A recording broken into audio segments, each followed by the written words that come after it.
What's up guys, today we're going to be going over a trick in the Dares of Eternity 6-player activity that allows you to have infinite heavy ammo for the entire activity. And I don't think a lot of people know about this, or if they do, they don't know how to do it 100% of the time. So that's what this video is going to be going over and explaining. And before we get into it, my code AIR is 30% off for G Fuel through the 13th, so definitely take advantage of that. You can go ahead and click the link in the comments in the description, it'll take you over to the store and automatically apply my discount code.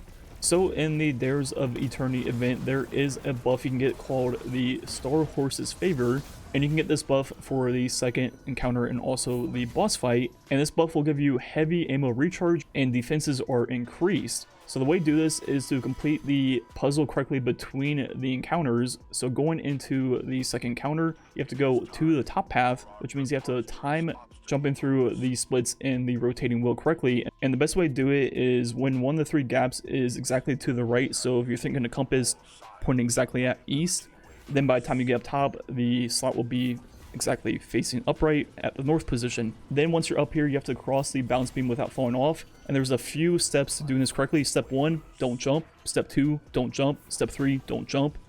I think you get my point.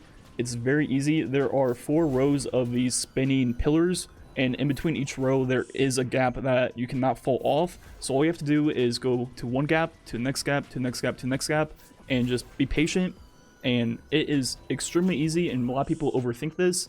It is near impossible to mess up if you just don't jump and take your time. A thing I do on Warlock to make it easier to get up top into the top section is, instead of trying to time it, I just activate my jump at the last minute and it will make me go over the rotating wheel. That way I don't even have to try to time it. But unfortunately this trick does not work the same way on Hunter. If you try to jump at the last minute, you just don't go higher. Same thing will happen on Titan.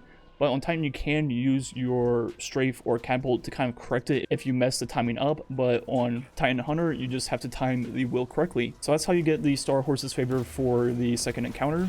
And that'll give you infinite heavy for the entire encounter. It'll give you 1 ammo back like every 3 or 4 seconds. Best heavies to use are things like G-Horn or 1K. A lot of those really high damage heavies that usually have limited ammo, but now with infinite, obviously don't have to worry about your ammo. Then to get the buff for the boss fight, you have to guess correctly which door is going to open. So there's 3 doors for the 3 boss fights, and there's 3 plates that correspond to those doors. And on normal mode, you just have to get lucky, so a 1 in 3 chance. But this is where the secret comes into play.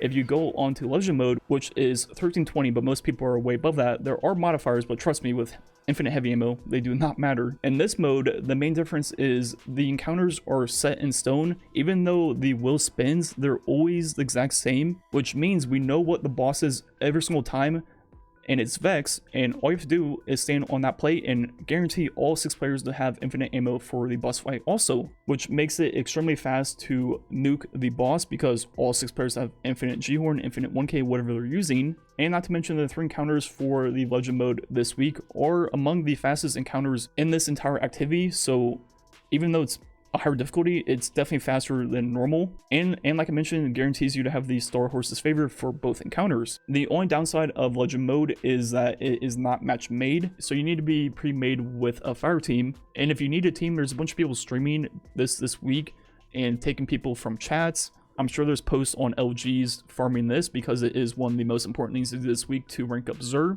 which is the core reason of even doing this in the first place, along with getting the new weapons. Or you can even run normal mode, and if you find people that seem like they know what they're doing, go to message them and see if they want to make a group and do legend mode. And yeah, I think that's all I wanted to say. A quick guide on how to get the Star Horse's Favor for both encounters, guaranteed 100% of the time, which makes running this activity extremely fast and will be the fastest way to rank up Xur. Like usual, thanks for watching. Catch you guys next time.